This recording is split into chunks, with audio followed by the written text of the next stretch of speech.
Hello guys, then ayan, at ipiplex ko sa inyo ang aking mga champagne collection.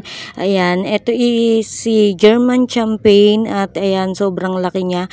Ito yung kariripat lang natin na nasa small pots, pero ngayon nasa malaking pots na siya. Kasi nga, ayan, sobrang laki niya na din. Ayan, okay na siya, naka-recover na siya after natin siyang i-repat sa malaking pots. At ayan na siya ngayon. Ayan, okay na siya. At ayan, ang laki-laki niya na talaga. Ayan, ito is si German champagne. Then, once na na-stress yung color niya is maganda din siya. Then, ayan, i-show ko sa inyo. At ayan, tanggalan lang natin ng dry leaves at ayan na siya. Ayan yung kabila niya. At ayan, sobrang ganda niya na ngayon. Then ayan, nakaka-recover na siya. At na-water ko na siya once, pero ayan, okay na siya. Konti lang yung winater ko sa kanya para hindi siya mabigla. Then ayan, ito is sobrang bait sa lowland. At ayan, then ito next is si apple champagne. Ayan, ang itsura ni apple champagne. Then, tingnan nyo yung tips niya, napakatulis din. At ayan, ito yung ano niya, twin head sila, pinaghiwalay ko kagaya ng German champagne.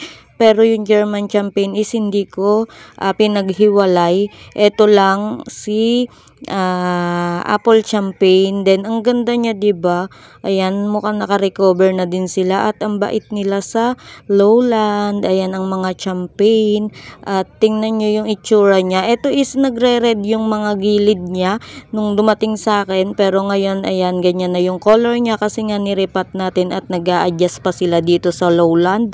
At ayan, tingnan niyo yung mga tips niya is nagre-red. Ayan siya. At meron siyang white sa gitna. At ayan, sobrang ganda nila. Ito yung kambal niya. At pinaghiwalay ko sila, tinry ko lang. Then ayan, ito naman si purple champagne. At ayan, ang ganda ni purple champagne. Ito is karerepat ko lang din, nirepat ko siya at pinalitan ko ng pots. Then ayan, dehydrated na siya, nakita nyo kasi hindi ko pa siya wina-water at kariripat ko pa lang sa kanya. Then ayan, sana is mukha namang nagre-recover na siya or naka-recover na siya. Ayan siya, oh, ang laki niya na din. At yung color niya, tingnan nyo yung ilalim, pero yung ano niya, pinakagitna niya is parang nag-green, pero ang ganda ng color niya once na na-stress na siya. Then ayan, dehydrated na talaga siya. At iwa-water ko na siya. Ilang weeks na din naman siyang nakaripat, 2 weeks na yata, pero hindi ko pa siya wina-water. Then ayan, iwa-water ko na siya para hindi na siya maging dehydrated. Then ayan, ang ganda niya, 'di ba? Tingnan niyo, pinakagitna is nag-green na siya. At ayan ang aking collection ng champagne. Ayan, si apple champagne, German champagne at purple champagne. Meron pa itong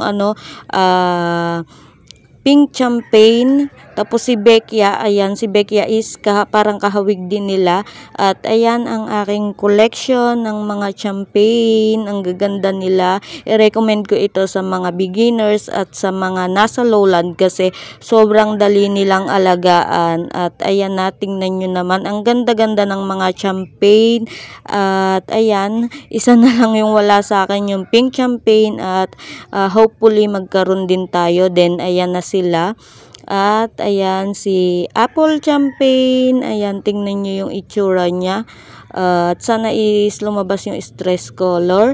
Then ito naman si purple champagne. At ayan ang kanyang itsura. Dehydrated. Then ayan, si German champagne. At ayan guys, ang aking collection dito sa lowland ng mga champagne. At ayan, try nyo din sila kasi sobrang bait nila sa lowland. Ito kahit kariripat lang, 'di ba? Ayan, okay na sila.